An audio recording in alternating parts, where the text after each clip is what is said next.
Avivamiento que nace, se fortalece y se mantiene en la palabra de Dios.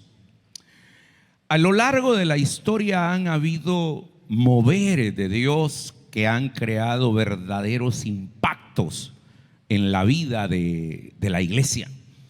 Un gran mover se dio en el siglo XVI, cuando se dio la reforma protestante del 1500, cuando Martín Lutero y todos estos reformadores rescataron el principio de solo la escritura, solo la fe, solo la gracia, y hablaron de que no hay intercesores y que todos somos el sacerdocio universal de los creyentes, y esta iglesia que es reformada debe estarse reformando siempre.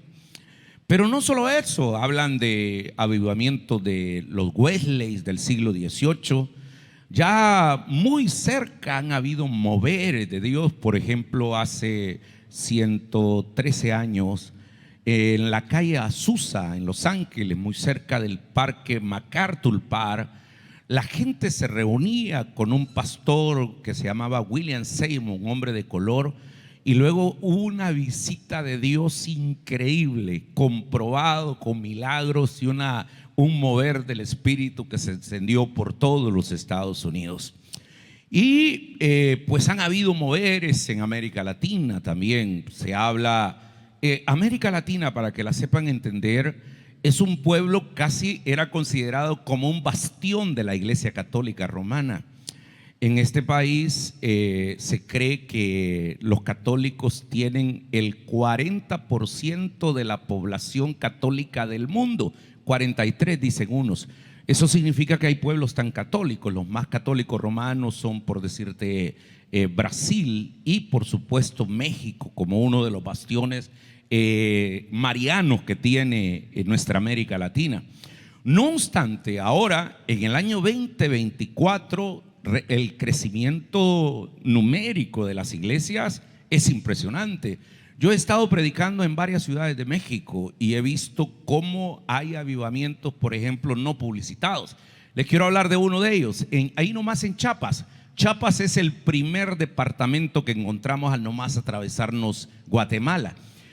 Chiapas es la parte sur de México. Algunos dicen que los que son chapaneses o los que son de Chiapas no se parecen a los mexicanos, ni siquiera con el acento ni el tono que tienen. Bueno, Chiapas es grandísimo. Para que tengan idea geográficamente, Chiapas es 5 veces más El Salvador. O sea, es una cosa impresionante atravesarse ese país. Es grandísimo realmente. Tiene grandes reservas ecológicas, entre ellos el Cañón del Sumidero, grandes cataratas y grandes lagos que están ahí metidas en este bello departamento. Pero hay un mover de Dios. Hace años fui con un hermano pastor de Chiapas a Corea del Sur. Fuimos a un seminario, a un encuentro de oración allá en Corea del Sur, que por cierto creo que voy a asistir este año también, invitado por las iglesias de Corea.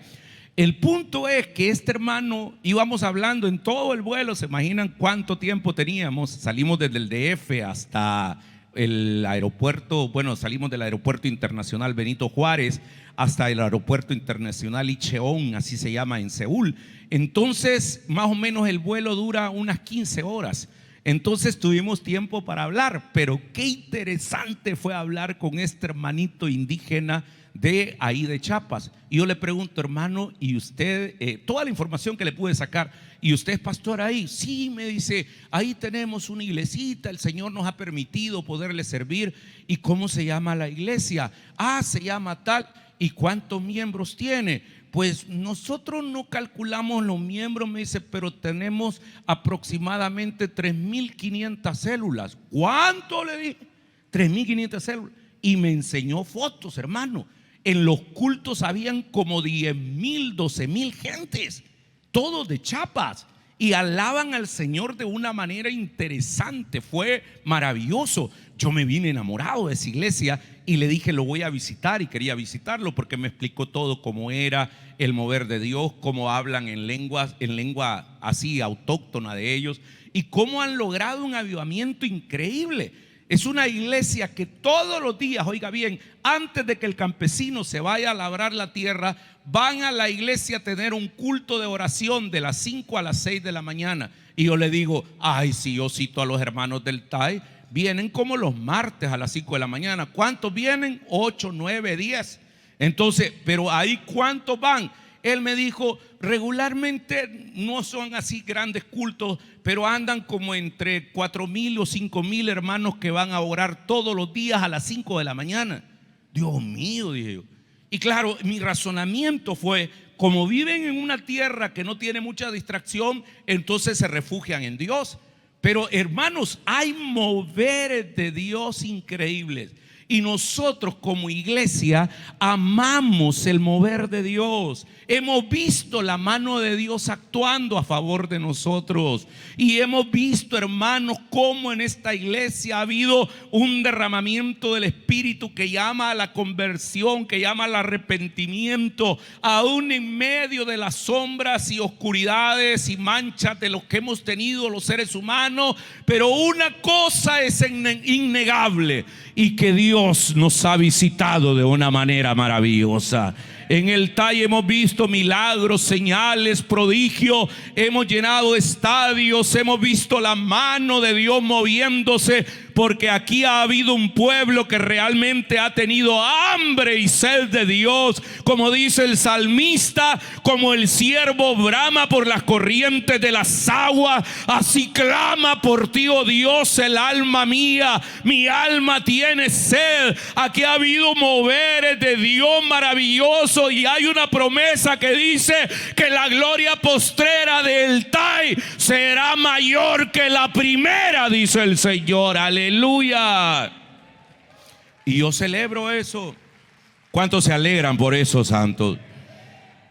Yo me recuerdo que en la Feria Internacional, en nuestra primera cruzada, creo que fue en el año 2004, les dije, somos una iglesia bautista profundamente pentecostal. Algunos no entendieron eso y dijeron, ¿cómo es posible que sean una iglesia bautista? O son bautistas o pentecostales. Pero nosotros no estábamos hablando de denominación.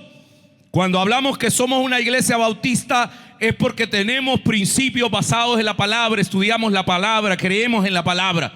Pero somos profundamente pentecostales, en el sentido que no les tenemos miedo que el Espíritu Santo se mueva cuando quiera, como quiera y donde quiera, santos. Ahora, hemos dicho también que como iglesia creemos firmemente que el evangelio es anterior al dogma. En la iglesia hemos sostenido que el seguimiento de Jesús de Nazaret está por encima de cualquier seguimiento. El seguimiento de Jesús de Nazaret es anterior a la obediencia de cualquier autoridad, ya sea humana, clerical, jurídica o ministerial. Para nosotros lo más importante es el seguimiento de Jesús. Los poderes son efímeros y pasan, pero Jesús es el mismo de ayer, de hoy y de siempre. Por eso no debemos desunirnos por ideologías políticas. ¿Por qué? Porque nosotros, nuestra mirada debe estar puesta en Jesús, el autor y consumador, sin escapar de nuestra realidad. Nosotros creemos que el Sermón del Monte es anterior a cualquier derecho canónico, estatuto, identidad denominacional. Es decir, el Sermón del Monte es anterior a cualquier estatuto de una denominación. Creemos firmemente que la construcción del reino de Dios es más importante que la edificación de la iglesia. Somos una iglesia cuya preocupación es la extensión del reino de Dios. El poder del Espíritu Santo está por encima de los poderes terrenales o de cualquier poder. Eso es lo que hemos creído siempre, ¿no lo creen, santos? Ahora bien, ¿se relatan avivamientos en la Biblia? Es una buena pregunta. ¿Hay avivamientos en la Sagrada Escritura? Por supuesto que sí. Y el capítulo número 8 habla precisamente de un gran avivamiento. El capítulo número 8 de Nehemías, vemos que el pueblo de Israel fue convocado en la plaza de Jerusalén y llegaron masivamente, o sea, llegaron muchas personas y estaban ahí en la puerta, frente a la puerta de las aguas, y le piden a Esdras que traiga el libro de la ley, que en ese momento era precisamente la escritura. Vayan por favor al versículo número 1, por favor, vamos a ir desarrollando el pasaje. Dice la palabra: se juntó todo el pueblo como un solo hombre en la plaza que está delante de la puerta de las aguas, y dijeron a Esdras, el escriba, que trajese el libro de la ley de Moisés, la cual Jehová había dado a Israel. Miren ustedes la preocupación por rescatar la escritura, por rescatar la palabra. En ese versículo número 2 y 3, en el versículo 2 se va a enfatizar que la lectura de la palabra se hacía con intención para que el mensaje fuera comprendido por todo el pueblo. Y eso provoca una emoción interesante. O sea, cuando solo leyendo la escritura y haciéndole entender, el pueblo escuchaba atentamente. Miren cuál es el proceso. Uno, leían la escritura, es decir, ellos le daban sentido a la palabra, solo leerla. Luego le ponían el sentido, pronunciaban bien. Por eso, si alguien va a leer la escritura, que la lea con el acento que tiene que ser, bien pronunciada. Después hacían entender la escritura, es decir, explicaban la palabra. Esta era una experiencia eminentemente pedagógica. Llegaban a la parte cognitiva, es decir, leían, le ponían el acento, hacían entender la escritura, le explicaban, y luego llegaba esto a la mente, la parte cognitiva. Ellos entendían la escritura. Era una experiencia eminentemente pedagógica. Pero, sin embargo, a pesar de que era una experiencia pedagógica, el pueblo reaccionó emocionado, hermano. El pueblo reaccionó con una emoción increíble. Vean lo que dice el versículo número 8. Dice la palabra: y leían en el libro de la ley de Dios claramente, y ponían el sentido de modo que entendiesen la lectura. Versículo 9: y Nehemías y el gobernador y el sacerdote Esdras, escribas, y los levitas que hacían entender al pueblo, dijeron a todo el pueblo: día santo es a Jehová nuestro Dios, no os entristezcáis, ojo, ni lloréis, porque todo el pueblo lloraba oyendo las palabras de la ley. Qué maravilloso eso, hermano. Es decir, una experiencia eminentemente pedagógica que llega cognitivamente, luego toca el corazón. Dice, el pueblo lloraba oyendo la palabra de Dios. Qué maravilloso. Miren, hermanos, yo alabo a Dios por la iglesia, salvo los invitados que no agarran la onda, pero no la tenemos con ustedes. Pero en esta iglesia, cuando vamos a leer la escritura, todo el mundo está de pie. En esta iglesia, cuando vamos a leer la escritura, todos traen la Biblia. Claro, hay gente que no entiende lo que estamos haciendo y no lo juzgamos ni nada. Vení, escuchar, la fe viene por el oír. En esta iglesia tenemos hambre por la palabra, hermanos. Y he leído, ha habido ocasiones que he leído la escritura. Recuerdo una, yo no sé si fue acá o cuando todavía estábamos en el otro lado, pero yo empecé a leer la escritura. Ese día leí el libro de Jeremías capítulo 1, el llamado. Solo leí la escritura, guardé silencio y cayó una presencia de Dios en la iglesia. Todo el mundo empezó a hablar en lenguas, unos empezaron a llorar, otros empezaron, hermanos, a alabar a Dios, sin explicarla ni nada, solo leerla. Recuerdo esto, creo que fue como en el tercer año que tenía el TAI, hace unos 20 años. Yo leí aquel pasaje donde estaba que Jesús en la casa de Simón, y llega una mujer y luego dice que ungió los pies de Jesús, y la gente empezó a criticarla. Y yo dije esta frase: ¿por qué la critican? Los religiosos son los que lo critican, déjenla. Claro, dice que la mujer era prostituta. Yo le dije, si alguien quiere alabar al Señor, déjenlo. Si alguien habla en lengua, déjenlo. Si alguien cae al piso, déjenlo. Yo solo dije eso, hermano. y se empezó a mover yo me tuve que detener. A este lado vi a una mujer que empezó a gritar y a hablar en lengua, a adorar. Se fue contagiando. Ese día tuvimos que terminar ahí el servicio. Ya no pude seguir predicando porque empezamos a adorar y a alabar el nombre de Dios. Entonces, queridos hermanos, eso es lo que produce en el pueblo. Ahora bien, la reacción del pueblo, hago una pregunta, ¿es producto de una manipulación de parte de Esdras y Nehemías? Pregunto eso porque la gente podría pensar: en las iglesias lloran, caen al piso, hablan en lengua, en la iglesia se dan manifestaciones sobrenaturales, pero porque de alguna manera los están, ¿cómo te diría?, manipulando. Pero en este caso no es así. Yo quiero decir humildemente que hay casos donde sí se manipula, pero en este caso no es así. ¿Y sabe por qué? Por dos razones fundamentales. La primera, la ubicación de Esdras era bien incómodo. Dice que estaban en una plaza, no tenían micrófono. Esdras estaba en un púlpito un poco elevado y entonces no tenía manera de manipular al pueblo, no podía ni tocarlo ni nada. Y segundo, Esdras y Nehemías se sintieron perplejos ante la reacción del pueblo, porque el pueblo empezó a llorar emocionados y empezaron a alabar y se postraron delante de Dios. Es más, Esdras y Nehemías trataron de calmar al pueblo. Mire lo que dice el versículo número 11. Los levitas hacían callar a todo el pueblo diciendo: cállense, porque este día es santo y no os entristezcáis. Es difícil querer hacer callar a un pueblo cuando Dios está moviéndose en medio de ese pueblo. ¿Están conmigo, santos? O sea, así como es difícil querer fingir un avivamiento. No, hombre, pues es difícil querer hacer una cosa que no es. Porque déjenme decirles algo: el avivamiento en gran medida es una iniciativa de Dios y no es una construcción humana. Es el Dios de los cielos que decide tener, ¿cómo te diría?, su amor en ese pueblo y decide derramarse. Y no depende de la sabiduría, la inteligencia que tenga el siervo. Aquí puede estar, o en una iglesia puede estar, el hombre más experto en Biblia que puedan haber conocido. Pues más, podría estar aquí San Pablo, pero eso no provoca un avivamiento.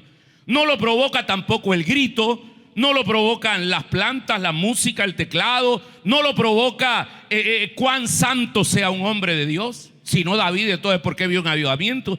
Pedro vio un avivamiento en la casa de Cornelio. Entonces, ¿qué es lo que hace? Lo que hace un avivamiento es la iniciativa de Dios cuando Dios se mete con su pueblo, cuando Dios tiene misericordia de un pueblo. Y eso es lo que nosotros pedimos aquí en la iglesia. Dios, ten misericordia de nosotros. Visítanos, Señor. Muévete como quieras y cuando quieras y con quien quieras. Si hemos pecado contra ti, venimos arrepentidos, Señor, y humillados en tu presencia. Pero derrama de tu gloria sobre nosotros. Lo anhelamos.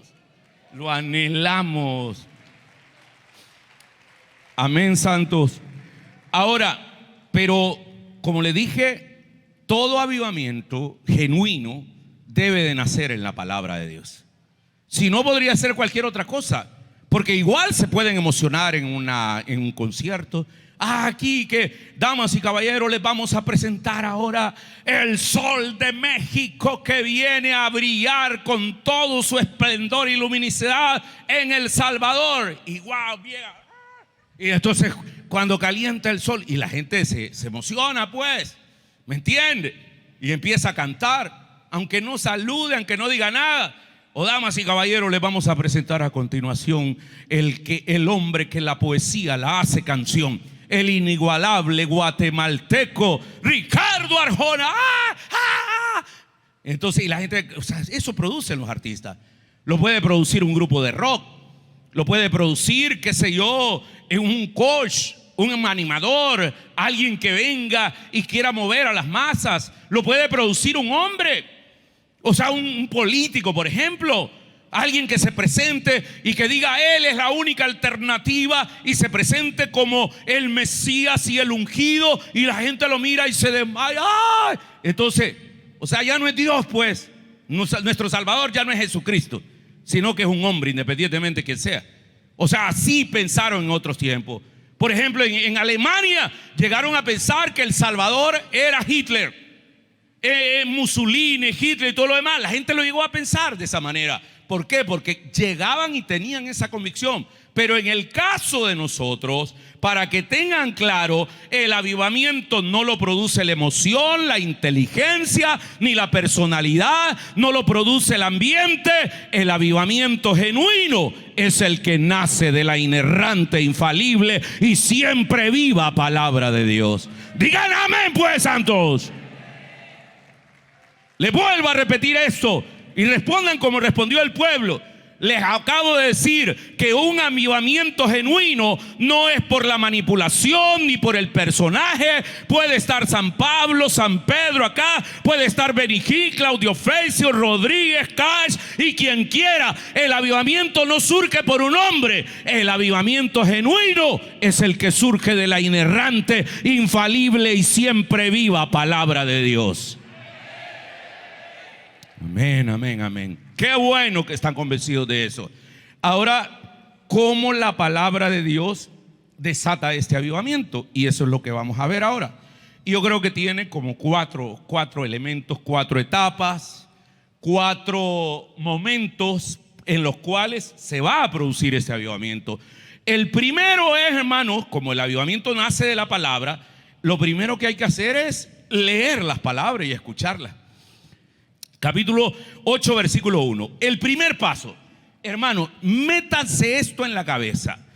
Para que un avivamiento surja de la palabra, lo primero que hay que hacer es leer la palabra y escuchar la palabra.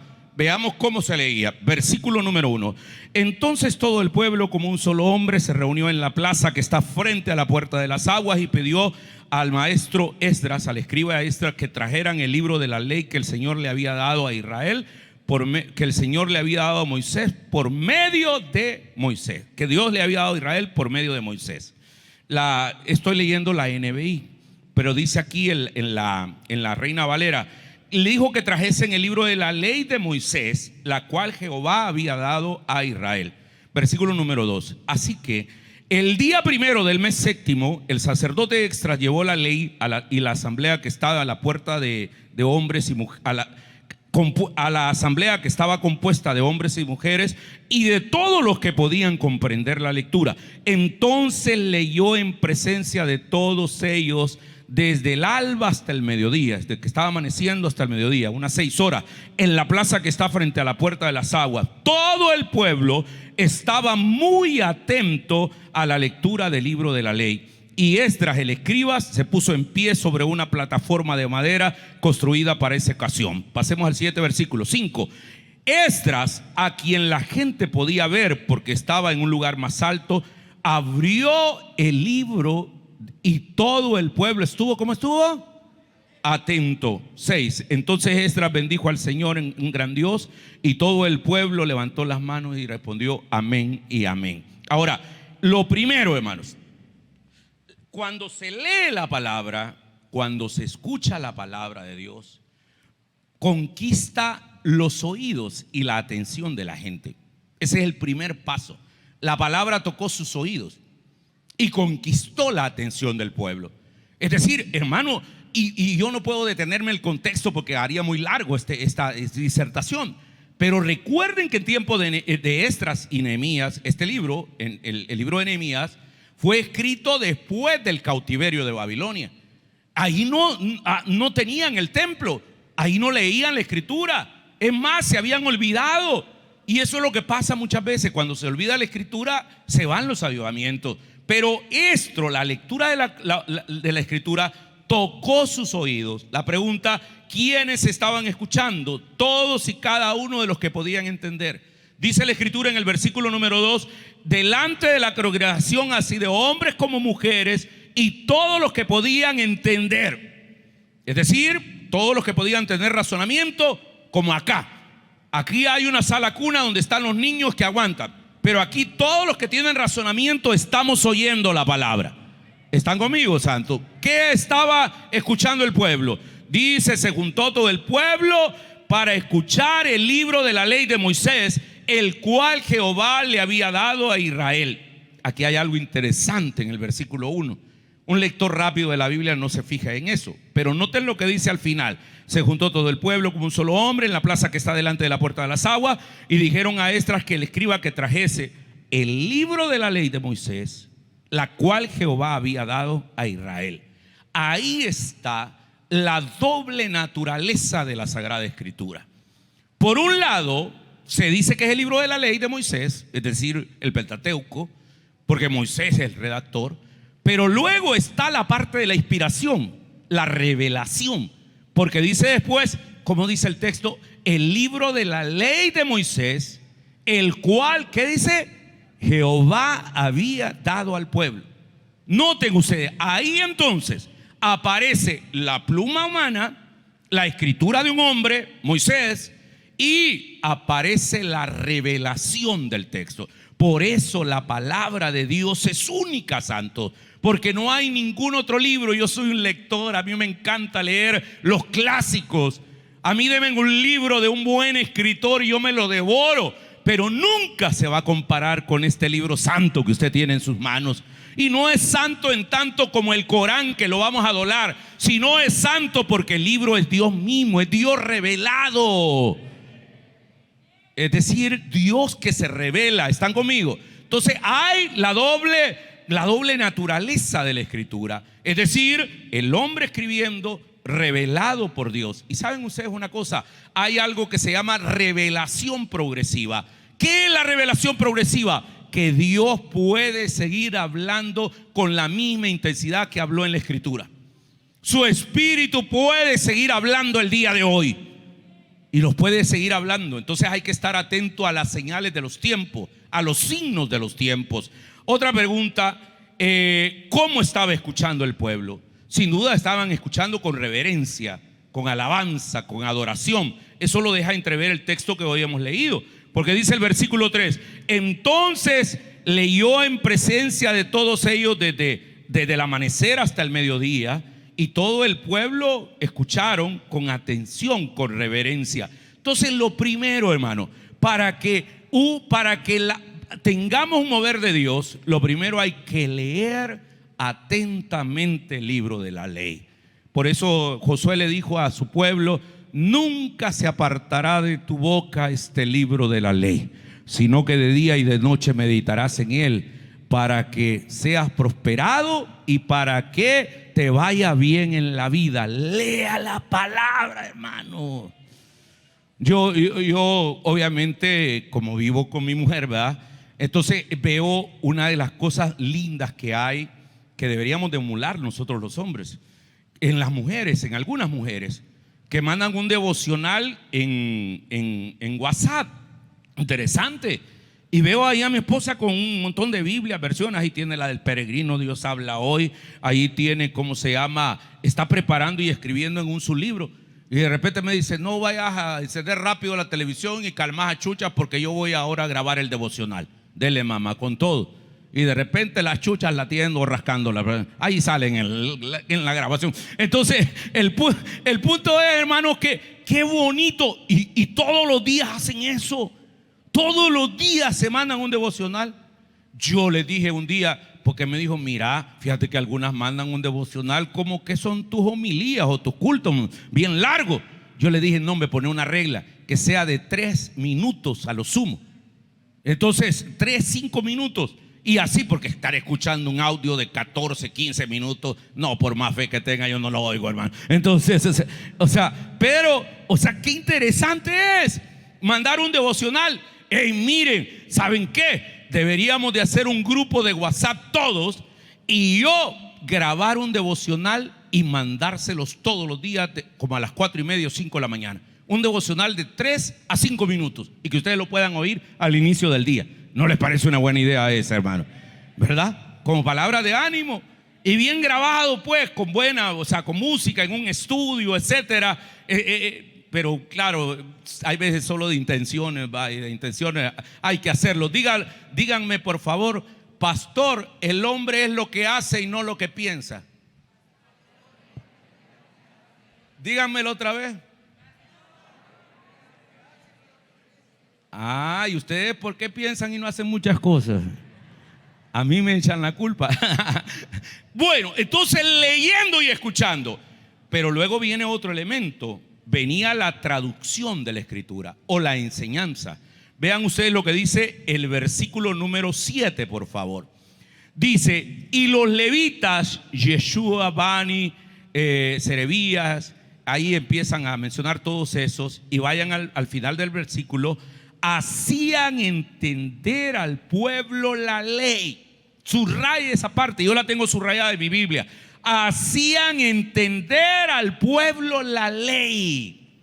Esto es sumamente importante, hacer entender al pueblo, es decir, traducían la escritura, la decodificaban.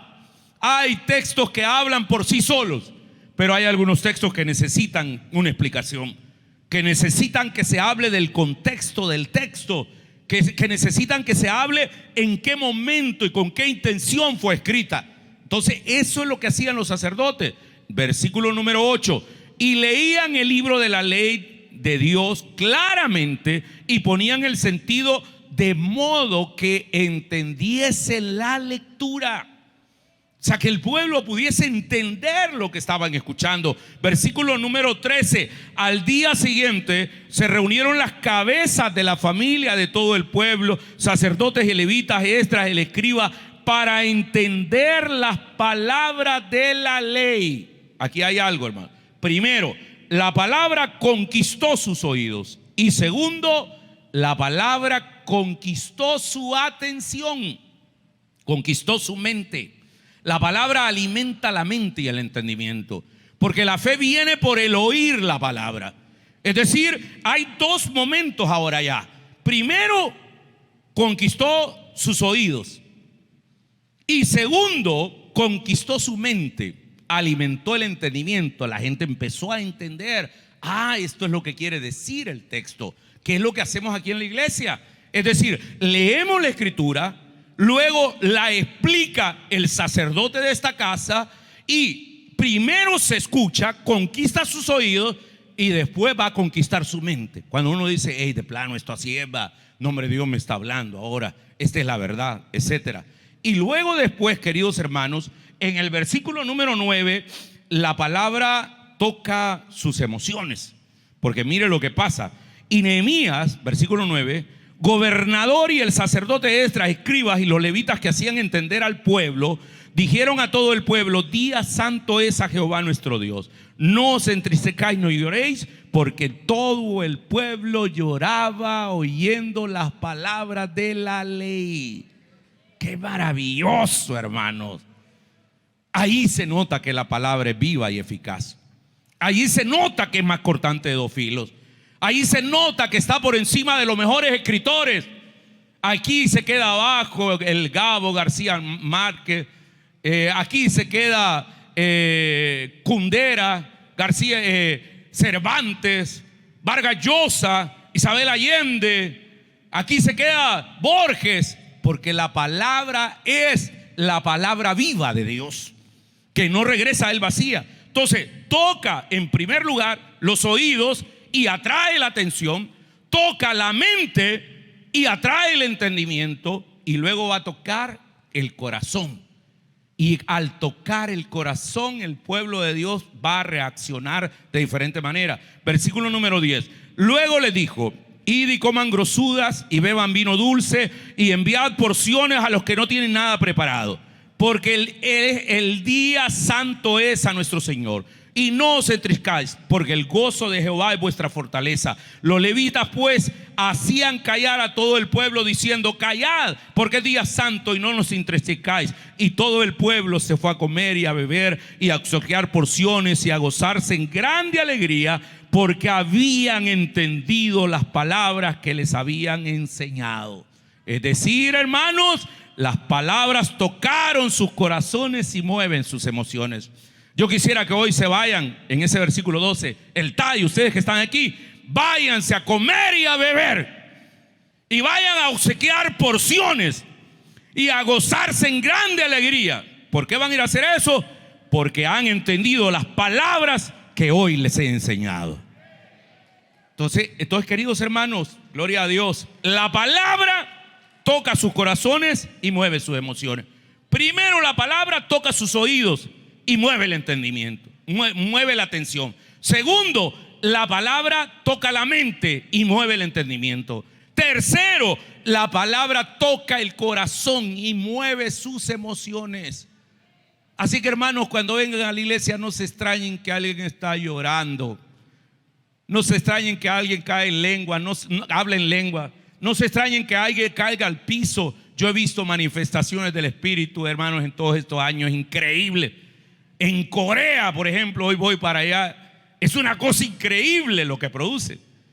Hermanos, esos asiáticos son capaces de pasar 3 horas hablando en lengua y genuinamente. Yo he visto cosas que la gente, por ejemplo, empieza a rodar tocada por el Espíritu ahí enfrente. Qué lindo. Miren, yo no sé si les ha pasado a ustedes que de repente están leyendo la palabra de Dios y ustedes empiezan a llorar y caen las lágrimas ahí en las hojas de la Biblia. Pero no llora de culpabilidad o de dolor ni nada, sino que uno llora de la revelación de Dios.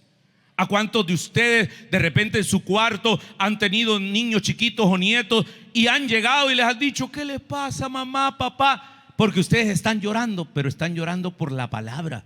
Y necesitamos volver a eso, hermano. Nos hemos hecho muy secos algunos de nosotros, muy materialistas, hermano. O sea, ya no toca el corazón. Porque, hermanos, ¿saben cuál es el problema? Que no está el Espíritu Santo. Y sin el Espíritu Santo, la verdad es que Dios queda lejano. Cristo permanece en el pasado. Sin el Espíritu Santo, el Evangelio es letra muerta. La iglesia es pura organización. Sin el Espíritu Santo, queridos hermanos, la autoridad es tiranía. Sin el Espíritu Santo, la misión es pura propaganda. La liturgia es un simple recuerdo y la vida cristiana es una moral de esclavos. Sin el Espíritu Santo somos címbalo que retiñe. Hay que estar deseando irnos ya. Pero con el Espíritu Santo es otra cosa, hermano.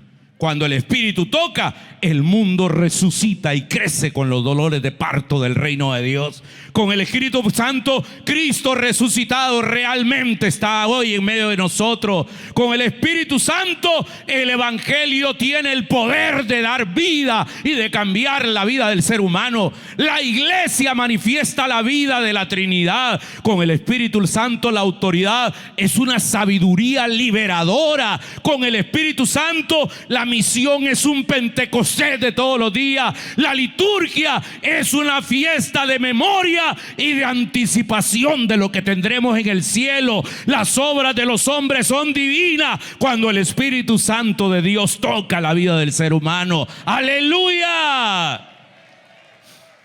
Eso hace el Señor. Entonces la gente reaccionó llorando. Y termino con esto, queridos hermanos, y es que después de que se regocijaron y que tuvieron todo ese mover, después de que la palabra tocó los oídos, captó la atención, tocó la mente, captó su entendimiento, tocó el corazón y movió sus emociones, después ellos fueron a hacer, porque descubrieron algo en la Escritura. Versículo número 14, por favor. ¿Están conmigo, santos? Dice la palabra: en la Escritura encontraron escrito que el Señor le había mandado a Moisés que durante la fiesta del séptimo los israelitas debían de habitar en enramadas. Está hablando de la fiesta de los tabernáculos. Y dice: y pregonar a todas las ciudades, y en Jerusalén esta orden. Hizo pregonar esa orden Nehemías. ¿Cuál era? Vayan a la montaña y traigan rama de olivo y de olivo silvestre y de arrayán, de palmera y de todo árbol frondoso para hacer enramadas conforme a todo lo que está escrito. De modo que la gente fue y trajo ramas y con ellas hizo enramadas en las azoteas de los patios, en los atrios del templo, en la plaza de la puerta de las aguas y en la plaza de la puerta de Efraín. Y toda la asamblea de los que habían regresado del cautiverio hicieron enramadas y habitaron en ellas. Como los israelitas habían hecho desde los días que Josué hijo de Nun hicieron una gran fiesta. Todos los días, desde el primero hasta el último, se leyó el libro de la ley de Dios, celebrando la fiesta durante 7 días, y el séptimo y el octavo día una asamblea solemne según lo ordenado.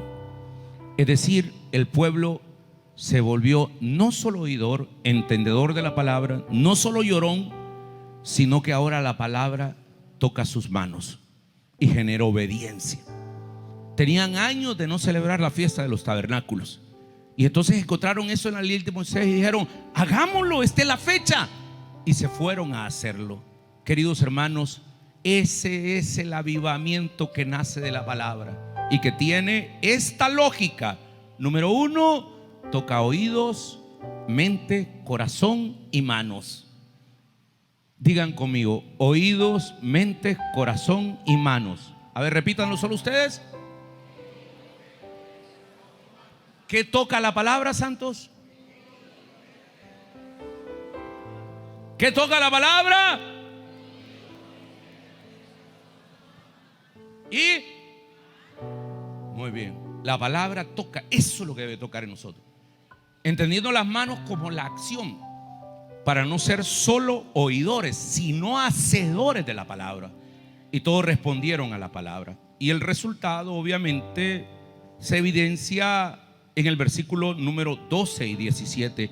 Así que todo el pueblo se fue a comer, a beber, a compartir comida. 17. Y toda la asamblea de los que habían regresado del cautiverio hizo enramadas y habitó en ellas, como los israelitas que habían hecho esto en los días de Josué. Siempre, queridos hermanos, la palabra va a producir algo en nosotros. Mi oración como su pastor: no sé cuánto tiempo más voy a estar al frente de acá. Yo creo que son pocos años. Son pocos, quizás estos son los últimos años en que yo estoy ministrando acá. Pero Dios va a levantar un hombre o una mujer que se mantenga fiel siempre a esta palabra. Y hermanos, mi deseo ferviente es que esta iglesia, que usted no pierda el amor por la palabra. Que la palabra conquiste su oído, sus oídos, su mente, su corazón y sus manos. Porque ¿sabe qué, hermano? Cuando nosotros hagamos eso, seremos una iglesia de la palabra. Seremos el pueblo de la palabra y vivir para la palabra. Entonces habrá un mover de Dios, porque es una promesa de la misma escritura, que la gloria postrera del tal será mayor que la primera. Señor, que así sea. Amén, amén, amén. Dale el aplauso fuerte al Señor si lo cree. Fuerte, fuerte, fuerte, fuerte. Si la palabra ha tocado tus oídos, tu mente, tu corazón y tu mano, apláudale fuerte.